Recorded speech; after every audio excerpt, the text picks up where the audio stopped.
নমস্কার বন্ধুরা, সকালবেলায় বানাচ্ছি আমি ব্রেড রোল। তার জন্য এই আলু সিদ্ধ করে নিয়েছি। আলু সিদ্ধ করে নিয়ে তারপরে কড়াইতে তেল দিয়ে শুকনো লঙ্কা ফোড়ন দিয়ে পাঁচফোড়ন দিয়ে দিলাম। পাঁচফোড়ন দিয়ে আলুগুলো ঢেলে দিলাম। দিয়ে তারপরে লবণ, হলুদ আর কাঁচা লঙ্কার পেস্ট দিয়ে ভালো করে ভেজে নেব। তো এখানে বন্ধুরা আমার একটা জিনিস একটু ভুল হয়ে গেছে, সেই ভুলটা আমি এখন করছি সমাধান। বাদাম দিতে ভুলে গেছিলাম। বাদামটা আমি আবার দুইবার ভেজে নিয়ে তারপরে আমি ঢেলে দিলাম। তো বাদামটা প্রথমে দিয়ে দিতে হবে, আলু ঢালার আগে যে তেলে দিয়ে তখনই বাদামটা ভালো করে দিতে হবে, ভেজে নিয়ে তারপরে আলু ঢেলে দিতে হবে।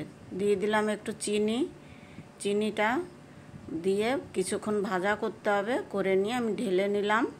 ঢেলে নিয়ে এবার আমি ব্রেড দিয়ে আমি রোল বানাবো।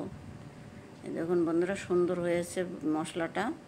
এই এক এক পিস করে ব্রেড নিতে হবে, নিয়ে জলে ভিজাতে হবে। জলে এই পাশ ওই পাশ করে ভিজিয়ে নিয়ে, জলে বেশিক্ষণ ভিজিয়ে রাখা যাবে না, দিয়েই তুলে নিতে হবে।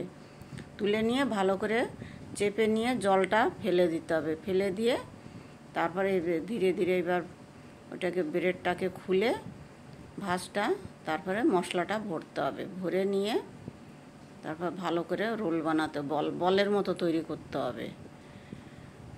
এটা এক ধরনের বলতে গেলে পরে কি হয়, ব্রেডের বলই তৈরি হয়। দেখুন বন্ধুরা, ভালো লাগলে একটু লাইক শেয়ার কমেন্ট করবেন বন্ধুরা। ফলো করতে ভুলবেন না, একটু ফলো করে দেবেন, শেয়ার করে দেবেন বন্ধুরা।